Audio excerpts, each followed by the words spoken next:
everyone, this is Sandra at Spirit of Avalon. So today is a little bit of a book haul. I've been sort of getting books when I can, so I haven't got all of these all at once.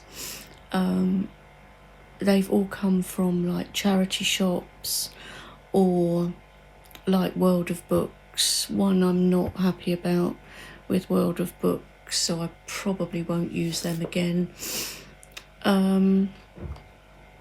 So I've probably got these over the last month or so. But before I start with those, I wanted to show you this book that arrived. And this is the Beyond the LWB little white book for the Crow Tarot expanded guidebook and journal.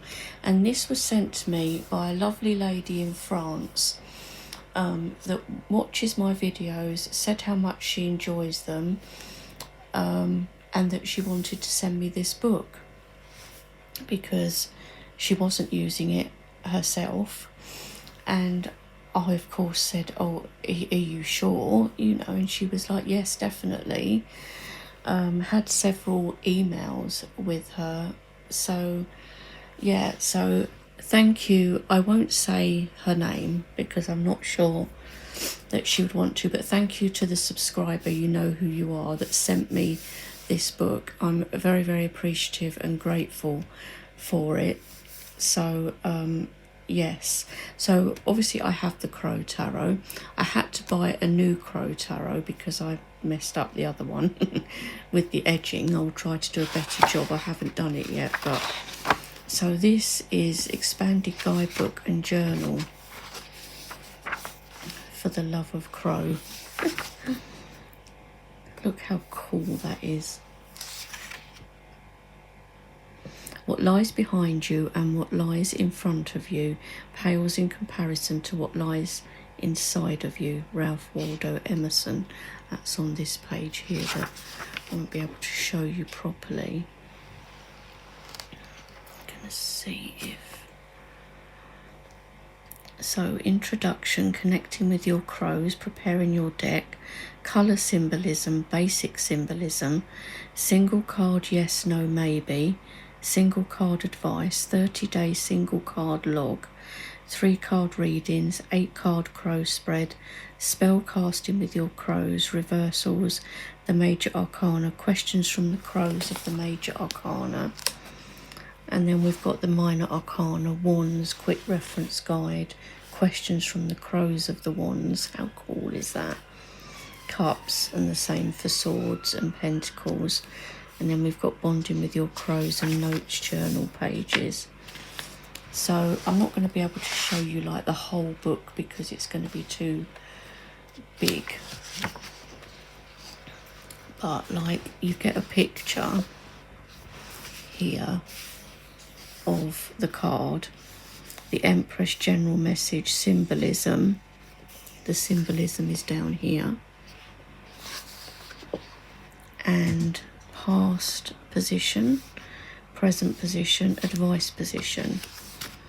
So yeah, it looks really good. And at least it's expanded on the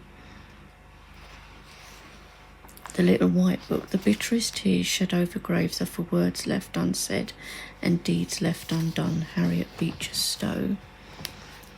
So let's go to...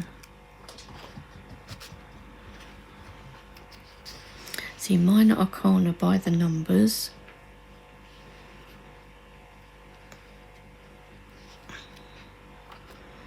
And then bonding with your crows. Look at this. So the full memory. So you can write here in this. How cool is this? And I love the Crow Tarot, so this is going to be like really good for that. Even though normally I don't like writing in books, but this is meant for you to write in. So yes, so that's the back of the book. That's MJ Cullinane. So yeah, so again, thank you to the lovely subscriber that sent me this. Very much appreciated, and will definitely get used. So that's that one. Then we're moving on to like charity shop finds. So I was looking for a couple of like fiction books as well. So I come across this one, which is Let the Right One In. And I've seen the film, as it says now, a major film of this. And it was really good. And I thought, yes, this would be really nice to read the book. So it says Let the Right One In. The inspiration behind Let Me In. And what it is this young boy befriends this girl, but she's a vampire, but he doesn't realise that immediately. So it says, he is a 12-year-old outsider bullied at school, dreaming about his absentee father, bored with life on a dreary housing estate. One evening he meets a mysterious girl. As friendship blossoms between them, he discovers her dark secret. She is a 200-year-old vampire, forever frozen in childhood and condemned to live on a diet of fresh blood. Let the Right One In is the inspiration behind the major film Let Me In.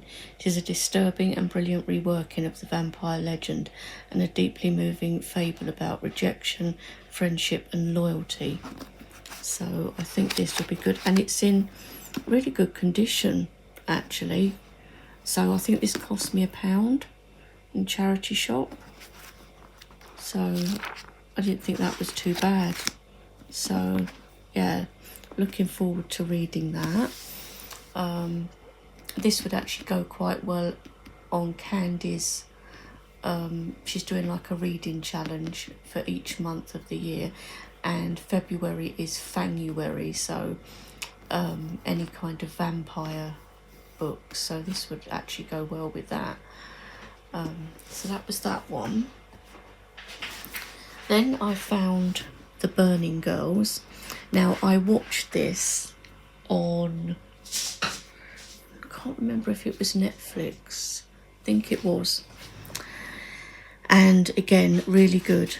A small town, a dark past, a dangerous present. So the series was really good, so I would like to read the book. So as soon as I saw The Burning Girls, I thought, oh, is that like the series? And yes, 500 years ago, 8 martyrs burned.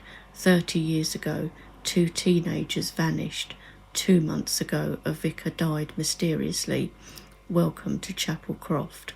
For Reverend Jack Brooks and teenage daughter Flo, it's a fresh start, new job, new home, but in a close-knit community, old superstitions and a mistrust of outsiders mean treading carefully. Yet right away, Jack has more frightening concerns. Why did no one say the last vicar killed himself? Why is Flo plagued by visions of burning girls? And who is sending them threatening messages?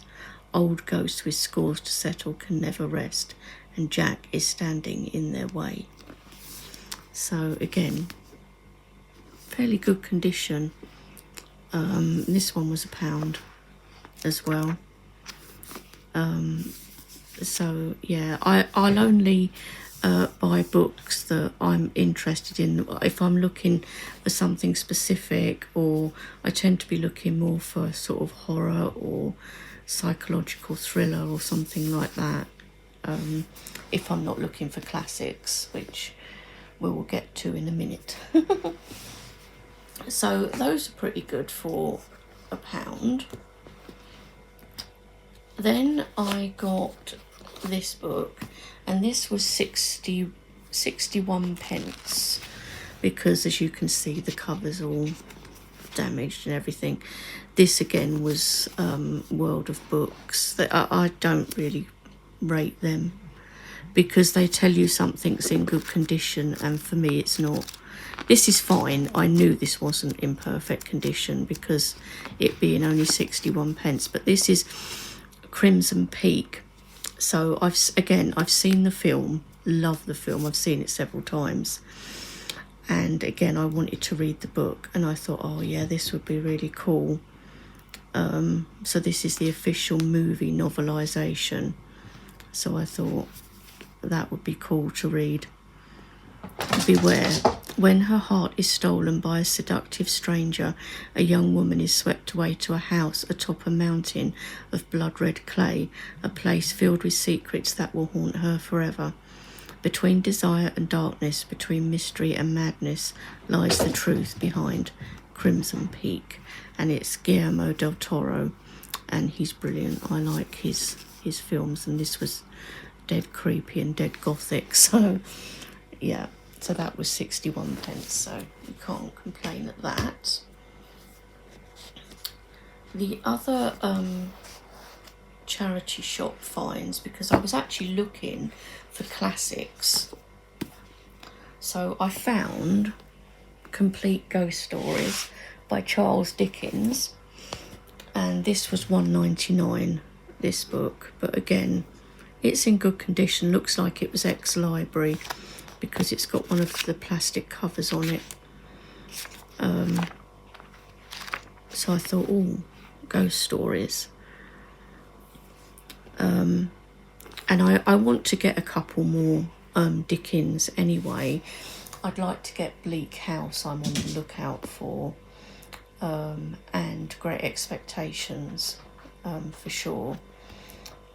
Possibly others, but I'm not sure at the moment, because I do like Dickens, but he is very wordy, so you know, but there are certain books that I would like to read, and all of these books will be going on my TBR, to be read section of my reading journal that I have. So yes, so this was a good find for £1.99. And the other one I got in the same charity shop as that is a Charlotte Bronte, and I was like, yes, because I'd like to read all of the Bronte books if I can. This one is called Shirley, and I'd not really heard of this one. Well, I had heard of it, but I didn't know really what it was about, but I thought for £1 or £1.99, whatever it was, I thought it's worth picking it up. So Charlotte Bronte was a natural storyteller with a gift for creating memorable characters and for evoking atmosphere. The novel is set among the cloth mills of the author's native Yorkshire, and she succeeds brilliantly in creating the full drama of the latter part of the Napoleonic Wars, when labour-saving machinery was smashed by desperate unemployed workers. Rich in historical detail, Shirley is a human as well as a social novel, with a perpetual relevance in its exploration of humanity's efforts to reconcile personal and economic aspirations with social justice and harmony. So, yeah, so this is a Wordsworth classic. So I thought, right, I'm going to pick that one up. That's a definite. Then, this is World of Books again. Now, this is a non-fiction Gothic literature, and this is the one I'm not happy with. I mean, seriously, how can you say this is good condition? And I paid £3 something for this, and what's even worse, look at that. I hate when people do this in books. It's just me. I know lots of people do it, and I get why they do it, and it's fine, but it's not fine for me when I've paid like £4 or whatever for this book. And it's only £4, but they didn't describe it correctly. It's not in very good condition. It's obviously had water or something spilt on it. And I could forgive that, but then all this highlighting I don't like. So I will read this, but then it will end up going back to the charity shop. If I really like it and would like to keep it, I will try to get a new copy, even if I have to pay you know, a reasonable amount for it. Depends. I mean, if I don't like it, then it's fine. But you see, because it's not £10.99 anymore, I think they're about £20 now, these books.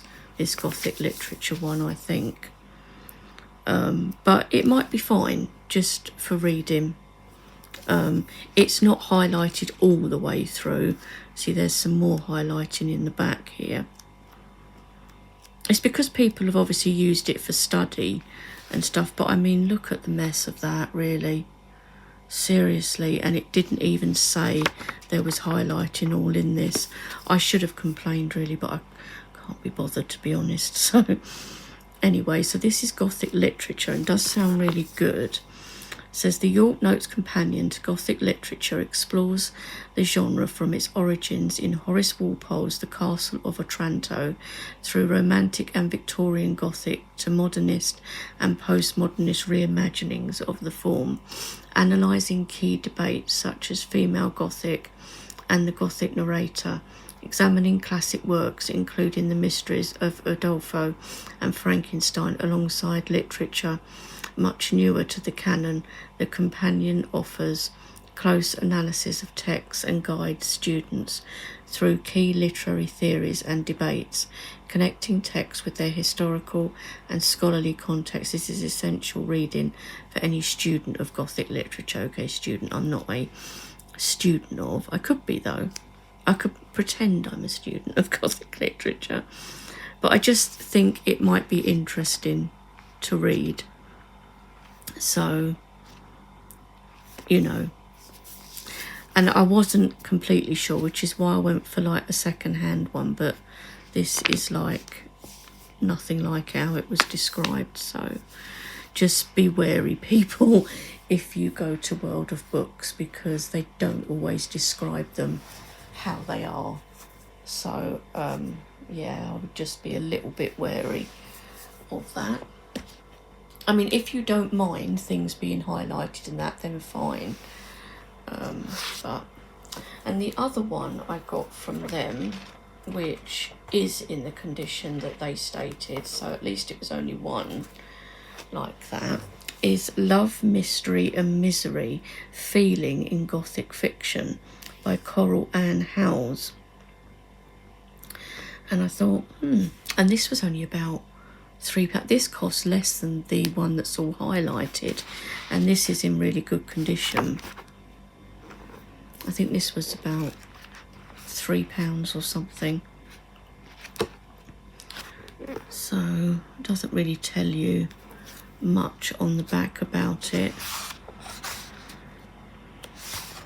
Inside here it says, the current Gothic revival in literature and film encourages us to look again at the earliest Gothic novels written between 1790 and 1820, when Gothic was the most popular kind of fiction in England. Dr. Howes proposes a radical reassessment of these novels to emphasise their importance as experiments in imaginative writing.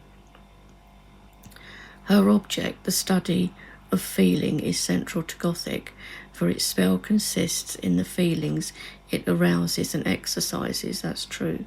As pseudo-historical fantasy, Gothic fiction embodies contemporary neuroses, especially sexual fears and repressions, which run right through it and are basic to its conventions. This study traces the effort to articulate these disconcerting emotions in symbol, incident, landscape and architecture. The chronological design suggests developments in Gothic from the initial exploration of Mrs. Radcliffe and N.J. Lewis through the Minerva Press novelists and Jane Austen's Northanger Abbey to new directions taken by C.R. Maturin in Melmoth the Wanderer and later by Charlotte Bronte's Jane Eyre. Arguably the finest of Gothic novels, places the earlier experiments in perspective. So, yeah, this could be interesting. This is why some of these books, because I'm not completely sure of them, I prefer to just pay a couple of pounds, £3 or whatever for. Then if I don't like it, it's only £3 and I can return it to the charity shop. afterwards. So there was that one too. And then, and this is thanks to Giselle really over at Mad Witch, she mentioned to me that she'd picked up a nice copy of Wuthering Heights in TK Maxx. Now in America I think it's TJ Maxx, but yeah. And I thought, oh, I'd not even thought about going to TK Maxx for books. Anyway, I went and I came across this one, Frankenstein by Mary Shelley, and I was like, yes, I haven't read Frankenstein, and this of course is Gothic literature. So this is a paper mill press book, and it's like, you think it's hardback, but it's kind of not. It's like in between hardback and paperback, but it's a cool cover, isn't it? And I think this was $6.99, so quite good really for a brand new book. Frankenstein. To examine the causes of life, we must first have recourse to death. I became acquainted with the science of anatomy. This was not sufficient. I must also observe the natural decay and corruption of the human body. Mary Shelley. So, yes, this is a really nice copy of it. And then I was just about to leave the shop when I thought, what's that lurking at the back? I couldn't believe it. It's Wuthering Heights in a really lovely hardback copy. That's just where the price sticker was. It's fine. This was about £12, but still not bad for hardback. Brand new book. This is not the same as the one that Giselle has, but that's fine. I still thought it was a nice copy with these blue like flowers going up, and look at the spine. Wuthering Heights by Emily Bronte. So I was very, very happy to find this. I was very excited when I saw it was there. I was like, oh wow, I don't believe it, because they had lots of Jane Austen books, but I'm not as keen on those. I like the Bronte ones because they tend to be a bit more gothic. This is Penguin Classics, so really nice, again with the ribbon like bookmark in it. So yeah, so those are all my acquired books that have been acquired over the last month or so, and most of them are from charity shops or like World of Books and places like that. So yeah, so let me know if you're reading anything in particular at the moment, or I know this is not like a normal deck video, it's a book video, so I don't expect as many people to watch it, but I hope for people that do like books and stuff that you did enjoy seeing these. And yeah, I'm sure I will be back soon with another deck walkthrough. So until then, bye for now.